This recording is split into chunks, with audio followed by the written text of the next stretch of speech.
N വിജയന്റെ ആത്മഹത്യ. I Balakrishnan MLA അടക്കം 3 പേർക്ക് മുൻകൂർ ജാമ്യം. വയനാട് DCC ട്രഷറർ എൻ വിജയന്റെയും മകന്റെയും ആത്മഹത്യാ കേസുമായി ബന്ധപ്പെട്ട് കോൺഗ്രസ് നേതാക്കൾക്ക് മുൻകൂർ ജാമ്യം ലഭിച്ചു.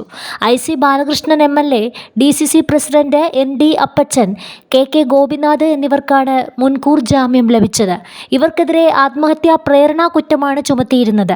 അന്വേഷണ ഉദ്യോഗസ്ഥർ ആവശ്യപ്പെടുമ്പോൾ ഹാജരാകണം, സാക്ഷികളെ സ്വാധീനിക്കരുത്, തെളിവുകൾ നശിപ്പിക്കരുത് എന്നീ ഉപാധികളോടെയാണ് ജാമ്യം അനുവദിച്ചിരിക്കുന്നത്. സാമ്പത്തിക പ്രതിസന്ധിയെ തുടർന്നാണ് എൻ വിജയനും മകൻ ജിജേഷും ആത്മഹത്യ ചെയ്തത്.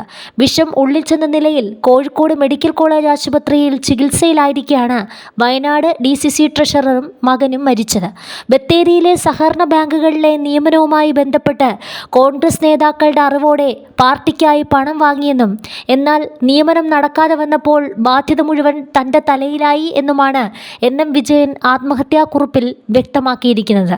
വിജയന്റെ മുറിയിൽ നിന്ന് പോലീസ് കണ്ടെടുത്ത ഡയറിയിൽ 2022 വരെയുള്ള ബാധ്യതകളാണ് രേഖപ്പെടുത്തിയിട്ടുള്ളത്.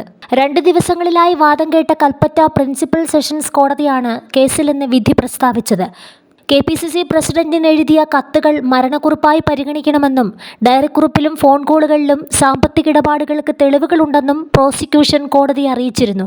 തെളിവുകൾ നശിപ്പിക്കപ്പെടാൻ സാധ്യതയുണ്ടെന്നും അതിനാൽ പ്രതികളെ കസ്റ്റഡിയിലെടുത്ത് ചോദ്യം ചെയ്യാൻ അനുവദിക്കണമെന്നും പ്രോസിക്യൂഷൻ ആവശ്യപ്പെട്ടിരുന്നു. എന്നാൽ കോടതി മുൻകൂർ ജാമ്യം അനുവദിക്കുകയായിരുന്നു. എൻ വിജയന്റെ ആത്മഹത്യയുമായി ബന്ധപ്പെട്ട കേസും ഇതിനോട് ബന്ധമുള്ള 3 വഞ്ചനാ കേസുകളും ഇനി മുതൽ ക്രൈംബ്രാഞ്ചാണ് അന്വേഷിക്കുന്നത്.